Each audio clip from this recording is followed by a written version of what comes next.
Welcome back, everybody, to another episode of Caravan of Garbage, where we're on a Superman extravaganza bonanza. Oh, is that it? Yep. The SEB? Ben, Hashtag edit SEB. this into last week when I said that. It's a good idea. Okay, It's a all good right. name for this. It's a Superman extravaganza bonanza. Okay, I like it. So we're looking at three distinct eras of Superman on television, and I love the way they reflect the times. Yes. You know, the 50s episodes were kind of serialized, the way that things were. And this one, Lois and Clark, The New Adventures of Superman, it's got that soap opera kind of quasi-sci-fi element, which was everything in the 90s. Ally McBeal. Sliders. Ally McBeal, except instead of the dancing baby, dancing Superman. Yeah. And et cetera. And et cetera. You know, Jimmy Olsen's there. Two Jimmy Olsens. Lex Luthor's there sometimes. Sometimes he's there. He died. Sometimes Jack's there. Sometimes- Hey, Jack. What's up, Jack? Nice earring, Jack. Looking forward to seeing more of your adventures, Jack. We watched a smorgasbord of these episodes. We James. certainly did. And you selected for extravaganza bonanza potential, I can only assume.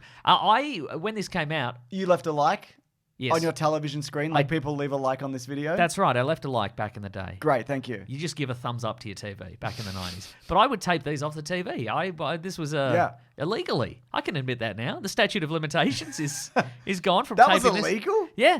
I mean, the only reason you have these is because we watched them off the tapes that I taped off the TV. Oh. Yeah. I was going to make a weird pornography joke edited, but this will be an extended. Oh, yeah, okay. The fact that I was going to do it, but then I didn't. Do you think I was recording pornography off free-to-air television in Australia in you the 90s? used a tape that also had pornography on it. Oh, It was too complicated and it Okay. wasn't that funny. Did I put... So the VHS tapes I purchased at the supermarket, they had pornography on them already? No, This is why I didn't do it. Yeah, I can it's tell. It's too complicated Isn't and it's it, not a though? good joke. Yeah, right. I think this should be in the video version as well. Fine, it will then. But I remember loving this.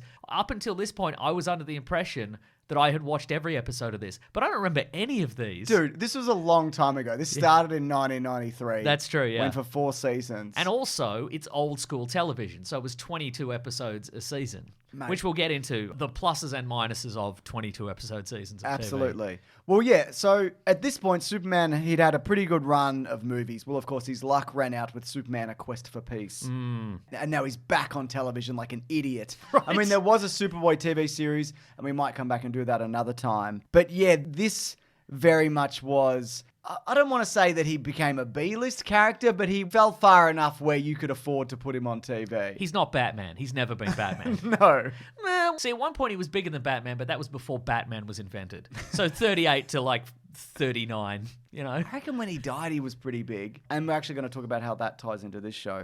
But I would say, you know, the mid-80s, Superman got kind of a resurgence in comic books because he got rebooted after Crisis on Infinite Earths, one of your favorite comic book sagas. Don't like it. And so this is based, I would say, fairly heavily on like the John Byrne reinterpretation of this. His parents are alive again. He's more Clark than he is Superman. Or, you know, the idea that Clark is the real guy and Superman is the persona he adopts kind of thing, which, you know, they flip-flop. They go back and forth over the You years. can do whatever. I think a lot of interpretations now is, and I know this is true for the new movie, where Clark is one thing, Superman is another, and anybody who knows who he is, they get the real version. They so can it's a little bit of reconcile both. it. Yeah, absolutely. I mean, this also, James, very notable and important, relevant to us, is that this, I think, is the first piece of Superman extended media where they flip the Clark Superman hairstyles. Oh! Because back in the olden days, right, Clark Kent would have had the slicked back hairstyle because that was a professional news reporter look. Yeah. And then Superman was more like the rogue agent kind of thing. But in this... Well, it's the 90s, baby. It's the 90s, baby. Everybody's got the curtain haircut, you know what I mean? They They've got do. the curtains. Superman's got the slick look because he's a professional. They also had to do that for the flying scenes. It just makes it more manageable, special effects-wise. That's true. So it makes sense when you're doing TV budget, green screen. Manageable and fashionable. That's us. That's true. Hashtag manageable and fashionable.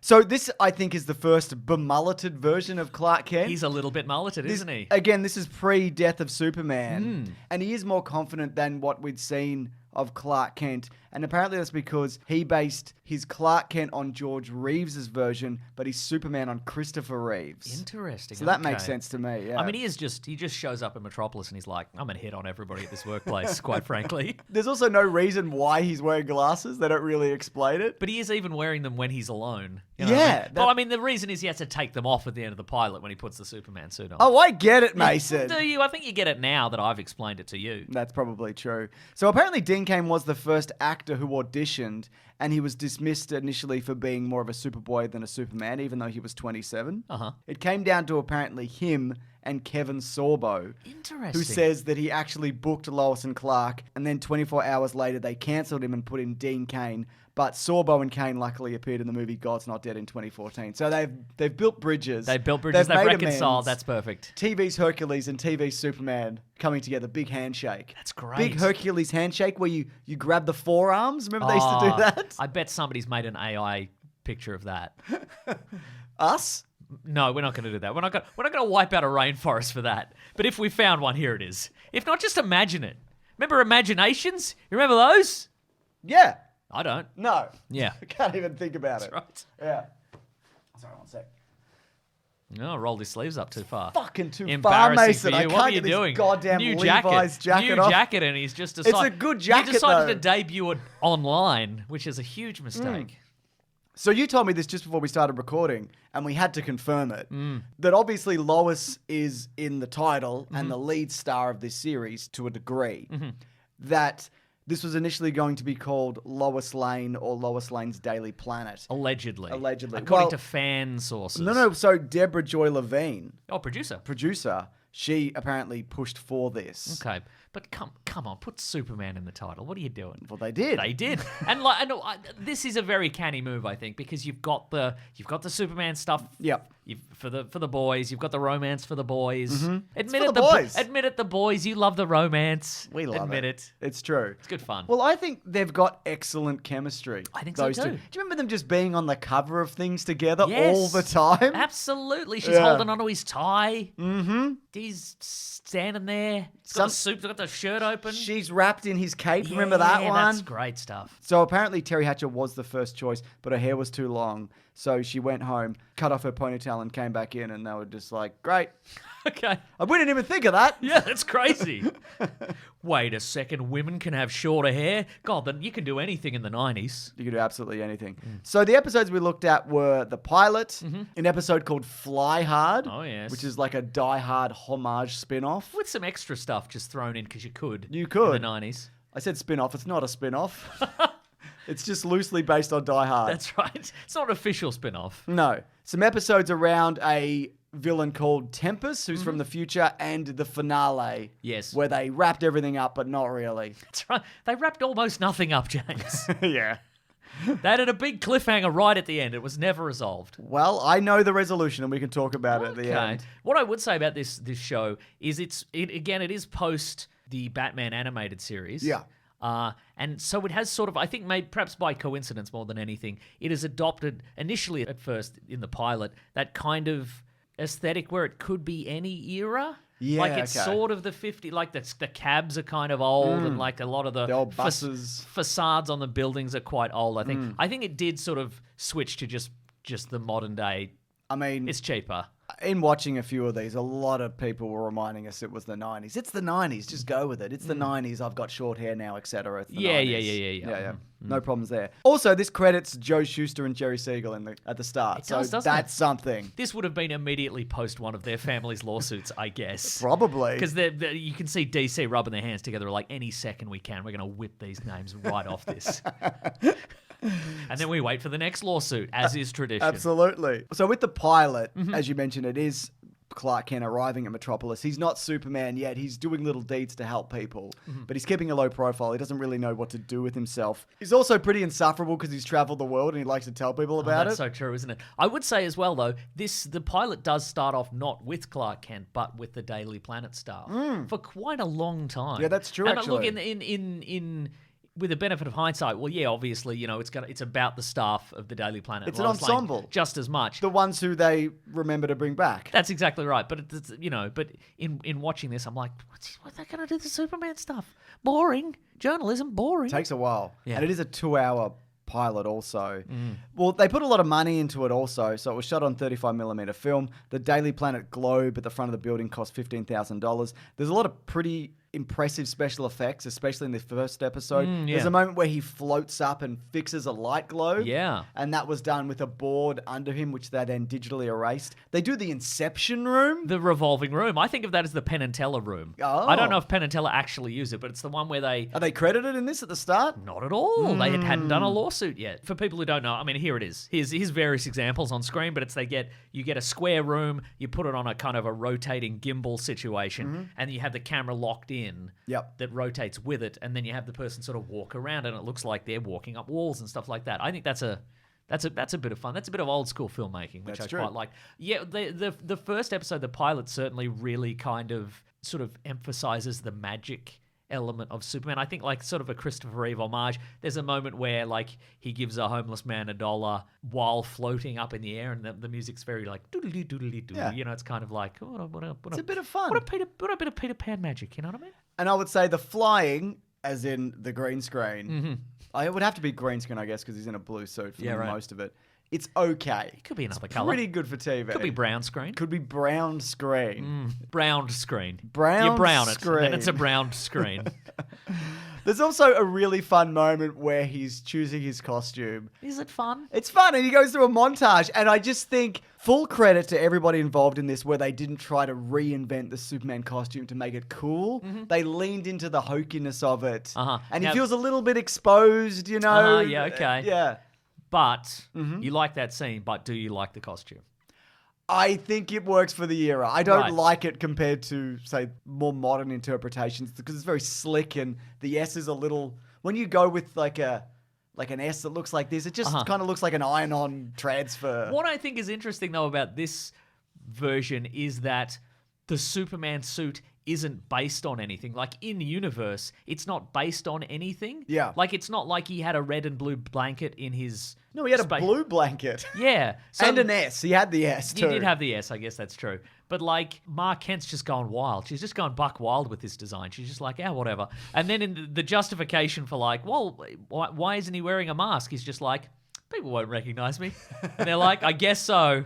All right. Except when they go into that alternate dimension and everybody recognizes him straight away. Yeah. But that's a story for another time in this video. That's right. But anyway, also comic book magic. It's fine. Yeah, it doesn't You matter. can do whatever. You can do whatever version of people don't recognize him you like. No one's looking at his face because he's got the costume. He vibrates his face so people can't see it. Sometimes the glasses do a thing. Hypnotism. You could do the thing where Lex Luthor can't imagine that a Superman would have a mundane identity. You know, whatever. It's fine. It's comic books. It's fine. It's comic books and it's fine. It's fine. Also, the line in this, my mother made it for me, Yeah. when he gets complimented on his suit. I never realized that that's from this because that's famously in Superman for All Seasons and more recently in Superman and Lois. That's right, yeah. I just didn't know. It's a fun line, and is I a just fun didn't line. know it was from here. Yeah. That's great. Supporting cast, obviously, John Shea is Lex Luthor. Yep. Prominent in the first season, but I think you mentioned he mostly left after the first. Yeah. So the kind of soap opera element of this is that he is in a relationship with Lois Lane over the first season and they're going to get married and then it turns out that he's Lex Luthor. Yeah. Should have known. Should have Everybody known. involved should have known. They would have been like, oh, that famous villain from the comic strip. All right. Okay. I didn't recognize you because you have hair and comic book Lex Luthor does not have hair. No. But yeah, he's a kind of, he's the mysterious billionaire of Metropolis and he's getting all sorts of stuff done and... Spaceships. Well, I wanted to talk about that, the Superman's debut as well. But there's a moment in this where he's had a successful kind of society, soiree or whatever, and he's just in his one of his drawing rooms and he's sort of lounging by his fireplace, he's smoking a cigar, and then like a snake comes in. Yeah. The snake comes in and like it's gonna strike him, It's going to snake him. Is this some sort of corporate rival? He's brought a snake in to kill Lex Luthor. And Lex just turns around with tears in his eyes and he just stares it down for a bit. And then I guess he successfully charms the snake. And then his snake handler emerges and is like, is there anything else, sir, for the evening? And he's like, that's fine. I just charmed the snake. That's a thing I can do because I'm a corporate snake myself, I guess. Yeah, I guess. I don't know. Well, this version also doesn't have parents or he was orphaned young or something. Yeah. Unlike the Smallville version. So he's all damaged from that, I Yeah. guess. But he has snake powers. I guess he has snake powers. We talked about the Daily Planet stuff. I enjoy him a lot. We got Michael Landers as original Jimmy Olsen. Yeah, we can talk about what happened there. First season Jimmy Olsen. Yeah. Lane Smith as Perry White, White. I think he's he's great. good. He doesn't say Great Caesar's Ghost anymore for some reason. I don't know. He says Great Shades of Elvis, which I think is fun. He does love Elvis. Oh, yeah. So Superman's debut in this. One thing about this series is, we talked about this last episode, if you've got a guy who can do anything, how does that make for satisfying writing, I guess, and satisfying viewing? And in the 1950s serial, you make him dumb, and then that just works. But in this, I thought it was interesting. A lot of this is, how can he use his powers surreptitiously and not have people realize he's Superman? I think there's quite a lot of effective use of that. Absolutely. It's cheaper too. It is cheaper. So the pilot is all about, there's a space station and the launches to it have been sabotaged, and then all of a sudden Lex Luthor's like, I'm going to make my own space station, and who could possibly be sabotage it? It's Lex Luthor, obviously. It's Lex Luthor. It's kind of good. Yeah. But anyway, so we get to the end of the pilot, and they're going to launch this last attempt to get to the space station, and of course, Lex Luthor's minions have put a bomb in the shuttle, and then Superman just shows up, and he just walks into the shuttle, and then he just grabs the bomb and he eats the bomb. Yeah. And the only witness is Lois Lane. And then they're like, Superman's a hero. This is incredible. That could just be a lunatic. Maybe he did it. Maybe. Because where's there any proof that was a bomb? It's just a guy in tights and a cape, and he walked in and he went, there's a bomb, but it's okay because I'm going to eat the bomb. I ate the bomb, so I'm a hero, actually. I didn't even consider that. Right? It's also not the only episode where he eats a bomb. Yeah. But also then he does launch the shuttle into space under his own power. Yeah. So I guess that kind of proves At that point, it? you got to kind of, Yeah, at least accept that he can do magnificent things. But he might also be a lunatic. But he might be a lunatic. Everybody's just like, this guy's a hero. Yeah. I think he might just be a super powerful lunatic. Yeah. Well, there's also episodes, of course, as you mentioned, where he can't really use his powers. The episode Fly Hard, the Die Hard one, they're all captured in a terrorist situation where they're trying to unearth an old safe. I will say, when you say they, it's obviously, Clark and his civilian guys, the remaining members of the Daily Planet. Lex Luthor is also there because he was on a date with Lois Lane, and Jack is also there. Jack, famously, because we watched the first episode, then we watched episode 20 of season 1, and in between, Clark has seemingly adopted some street tough youth named Jack with an earring, and he's just trying to teach him the ways of the world or something like that. It's weird because it's like Jimmy Olsen has a Jimmy Olsen. Yeah. Right?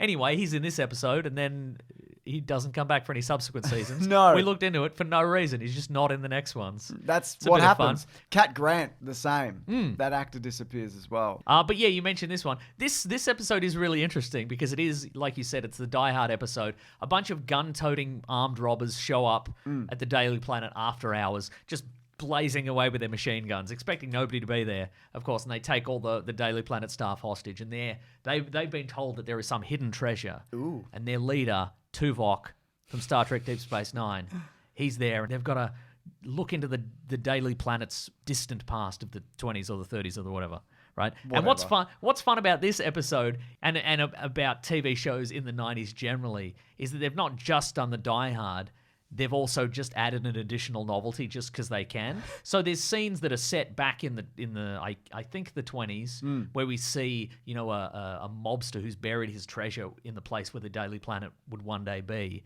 and they've just gone, let's just get the regular cast to pretend to be them. Let's film this in black and white and put them all in pinstripe suits and have them go, yeah, see. It's cheaper. It's cheaper. They're already there. The costumes are already on the lot, I guess. Yeah, you didn't need to add any of that. You could have just been like, there was a vault and mobsters or whatever. Like, you don't watch an episode of The Bear and they cut back to, like, the 1930s and it's Kami's great-grandfather and he's like, it's just Jeremy Allen White with a mustache and, like, a slicked-back pompadour, and he's working in like a soup kitchen, and during the Great Depression he's like, boy, I'm working hard here, I hope one day my great grandson will work his way up to sandwiches. You know what I mean? But they could. Yeah. They've done flashbacks and I feel they've wasted them. So after this episode, though, you're right, a couple of things happened. Jack leaves and Jimmy Olsen is replaced because Michael Landis apparently looked too much like Dean Cain, and it's kind of true. He doesn't look like I found him to be fun in the series, but first of all, that's not how Jimmy Olsen really looks in any version of the comics. Sure. I mean, Justin Whalen doesn't look like him either. But what can you do? But he does look a lot like Dean Cain, just shorter. Yeah, I agree. And on top of that, you mentioned, John Shea. He was no longer a series regular because he didn't like the commute from New York to LA. He did come back for a few appearances in subsequent seasons. I do remember an episode distinctly where he does shave his head. Yeah, Did he really shave his head, though? Who's to say? He dies at the end of the first season. He falls off a building, and then he's resurrected by an old love, and the technology involved in that makes him bald. Come here, love. I'm going to bring you back from the dead. So he died, he was resurrected, then he messes with some clone bodies and stuff. That's the Professor X method of becoming bald. Oh, yeah. You're on a mysterious machine and you go, ah, and all your hair gets blown off and you earn your baldness. That's right. But anyways, then he eventually dies for real. And the problem, I guess, with writing out Lex Luthor is you need other villains all the time. And one of the only other recurring villains is a character called Tempest, who's kind of like if Matt Berry came back from the future. Yes, a little bit. Just to harass Superman. That's right. So this Tempest character comes back, I think, for 4 episodes. This is where the show kind of becomes more Legends of Tomorrow. Right. Because this episode involves H.G. Wells coming back from the future after traveling to the future with Tempest, who's held him hostage. Yes. So they can go back to 1966 and kill baby Superman. Yes. But H.G. Wells, before that, manages to take him back to 1866. Yeah. So then it's a Western also. And so, of course, you get all the actors to just play different versions of you do the Back to the Future 2 and 3 thing where they just go and they're just like, okay, Ma and Pa Kent, their ancestors look exactly the same somehow. I don't want to think about the genetics of that, really, or the potential inbreeding there, but that's fine. That's fine. Yeah. And this also addresses why Lois Lane doesn't know Superman's identity. This is the first time she finds out, though it gets erased through time travel logic. It's not really logical. It doesn't matter. But she comes to the realization that, like, oh my God, I'm such an idiot and whatever. And kind of, yeah. Yeah. Kind of. Because of the face thing? Yeah. And then just the slightly different haircut and they so both forth. showed up the same week. Yeah, that's right. You know. I would say, yeah. And, I would say the erasing is probably a wise call. You know, people always talk about moonlighting syndrome. It was Bruce Willis and Sybil Shepherd. And they were in a TV series together, and it was kind of will they, won't they, and then they did, and then viewership, dropped off a cliff. Yeah. Legendarily. You can't have the main characters get together, except in a world with time travel and memory erasing kisses and all sorts. So you could do it every week. Absolutely. Well, they did eventually get married. That's true. Right? So Lois and Clark, you would have... The New Adventures of Superman. Correct. Great joke. I took a quick swig of soft drink, and then I had to jump in. This is only got the extended as Okay, well. great. It's not even worth it. I know, right? Carry on. So you would have remembered this at the time, but Lois and Clark were planned to be married in the comics. So they thought, well, let's make this correspond with the series as well. So the comic book writers needed a story to kind of tide them over until that happened. Stall. And they ended up doing the death of Superman. That's right. I mean, that That's pretty wild. also coincided with they got to bump those numbers up. You know what I mean? Absolutely, yeah. So do a stunt. Yeah, do a stunt. And that worked really well. And the comic book industry has sort of survived on stunts ever since. Yeah, and some people say that them getting together and getting married was kind of the death of this series, but it kind of was petering out. Right. At the height of its popularity, it would average about 50 million views per episode. 50 million? 15 million. 15 million, still big. Still big. A lot. Well, some of them hit as high as 20, and by the end it was under 5 million. Oh, yeah. Not Not 5 5 viewers. Not even the full cast of the show was watching. Whoever was left, yeah. Dean Cain said recently in an interview with Michael Rosenbaum that it was also partially because Terry Hatcher was pregnant, so they might have just gone, I don't know, is this even worth doing anymore? And we'd have to write around that and she'd be away and whatever. I don't know whether that's true. That's just what he said. Uh-oh. But yeah, there's also, just to come back to it quickly, there's an episode where they go into an alternate reality, also Tempest related, where Superman doesn't exist and he's with Lana Lang and he never became Superman because his parents died. So he's got the powers and he's kind of running around. Just running around. Basically. Oh, also, I love the idea that they brought in Tempest because it's just a guy in a vest. Yeah. Like, they can't have Metallo or Darkseid or whoever because it's just that would require stuff. Hey, we found this sort of metal puffy vest in wardrobe. Oh, let's do a time travel guy. It's fine. What's fun about this episode is he eats a bomb again because I guess all the bombs in this universe are edible size. Elvis is also alive. Yeah. That's good for Perry White. Absolutely. Maybe in this universe he's not a pedophile. Perry White. No. Okay. I mean, yes, but also... You'd rather Perry White be a pedophile? Well, he's fictional. So I guess I'd rather a fictional pedophile than a real pedophile. No, that's if I had to pick, Mason. Okay. You've made the correct choice. Is this going in the video version? I don't know. Okay. Might not be going in any version. That's right. And this version doesn't have Lois Lane to inspire Superman also.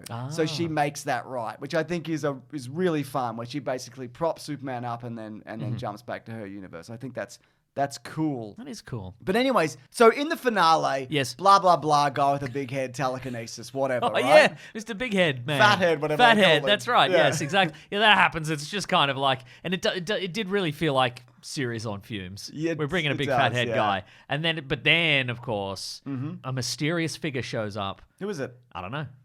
Probably a Kryptonian guy? Yeah. Some guy? I don't know. Anyway, he shows up and he's like, hey, Lois and Clark, I hear you wanted to have a kid. But you can't because of Kryptonian DNA and Earth DNA. That's right. But what about if I gave you a kid? Here's one. No questions asked. Free kid. What do you reckon? And they love it. Yeah. And that's the end. That's right. So, executive producer Brad Buckner said the story would be that it was a baby of Kryptonian royalty. Okay. And if they went into season 5, it was supposed to be Lois and Clark protecting the baby from potential assassins. And then I guess they raise it as their own. Guess so. I mean, depending on the universe, Lois and Clark do have children. They can or they can't, or they adopt or whatever. Sure. Yeah, so, it's whatever, isn't it? And in some universes, Spider-Man has radioactive semen. That's right. Yeah, it's not related to this. It's just a fun fact to throw in there sometimes. Is this going to make the video? Yes, definitely. Great. Bad sperm. It is. It's true. Anyways, it's time for Lois and Trivia, the new adventures of Trivia. That's great. Gerard Christopher auditioned for the role of Superman, and he was actually chosen by the casting director. However, when the casting director subsequently read Christopher's resume, he realized that he actually starred in Superboy from 1988, and she immediately dismissed him. Rude. According to Christopher, she told him, "You've already done this." All right. First of all, what does work experience count for nothing? Imagine if that happened in any other field. We're hiring a new plumber. Says here you were a plumber. No, not again. No. Phyllis Coates, who played Lois's mother Ellen in The House of Luther, 1994, previously played Lois Lane in Superman and the Mole Man and the first season of The Adventures of Superman. Oh, yeah. You remember. Both Frank Gorshin and Adam West from Batman 66 portrayed characters on this show. That's right. They also apparently went to that orgy or something, remember? You know that story of them going to an orgy and they didn't break character? I don't know this. I've only seen it on Twitter. Maybe it's not real. Maybe somebody made it up and, it's a bit of fun. Seems real. Yeah. Seems real to me. Mm-hmm. Batman is also referenced 4 times during this series run. That's right. Which means that I guess he's out there. And Dean Cain and Terry Hatcher both appeared in Supergirl 2015, where Cain portrayed Jeremiah Danvers, the adoptive father of Kara Zor-El, and Hatcher played the mother of Mon-El. They, of course, both also cameoed in Smallville as different characters. That's right. One was Villain of the Week and the other one was whatever. Anyways. Anyway, we're talking Smallville next week. Very we're excited. We're going to be talking about it, Mason. That's right. But in terms of the future of this series, what's interesting there about... isn't any. There isn't, because it's 2025 at time of recording. It hasn't come back. But what is interesting is that, first of all, Dean Cain and Terry Hatcher, they mentioned that they wanted a revival in 2018. Okay. Hasn't happened as of yet. I also feel that Superman and Lois is kind of like the spiritual sequel to this, because that's the Lois and Clark have a family and settle down kind of series. That's right. Settle down. That was the slogan for the TV series. It was on all the posters. Settle down. Settle down. Superman and Lois. God. Also, interestingly, this universe doesn't have a number. Oh, in terms of the infinite multiverse. It's not assigned Earth, whatever, you know? Okay. So, yeah, someone should fix that. Not me, but someone. James Gunn?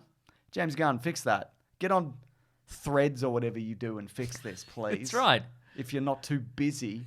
He seems kind of busy. If you're not too busy, I said. Okay, all right. To come up with a random number that hasn't already been taken. Yeah, man. Wow. Or even, what he could do, take a number that's already been taken, and then everybody gets mad. Just say, this is Earth 1. We fixed it. Yeah. Yeah. Anyways, if you want to come back next week to hear us talk about a bunch of Smallville stuff. Oh my God, Mason, I've got so much stuff to say. We actually did do a video on one particular episode of Smallville. It's the one with Alan Richardson in it. That's right. It's sort of the Justice League, that one. That's right. It's sort of the Justice League. If the Justice League just wore hoodies, just walked around with hoodies on. Yeah. They're like, I'm real special under this hoodie. Can't show you, though. I'm Cyborg, but I got a hoodie on. He's hard to do on TV. Don't do it then. Put a hoodie on him. Oh, great point. Silver hoodie. Yeah. You can actually see that early at bigsandwich.co, but that's not the only thing that goes up there. We also do video game Let's Plays. We do bonus podcasts. We do movie commentaries. So true. We also have a podcast called The Weekly Planet where we talk movies and comics and TV shows. That comes out there every Sunday as opposed to Monday, where you can find it on its own YouTube channel, Spotify, Apple. We're, of course, going to have an episode on the upcoming Superman 2025 just called Superman. That's right. All right, everybody. We'll see you on the next one. Grab that gem, you guys. We'll see you next week. Up, and let's go. Let's go. Hope this Superman movie's good. God, I don't know what I'm going to do if it's not, Mason. Something drastic? Something drastic. That's terrific. It's not going to be good. No one's going to like it.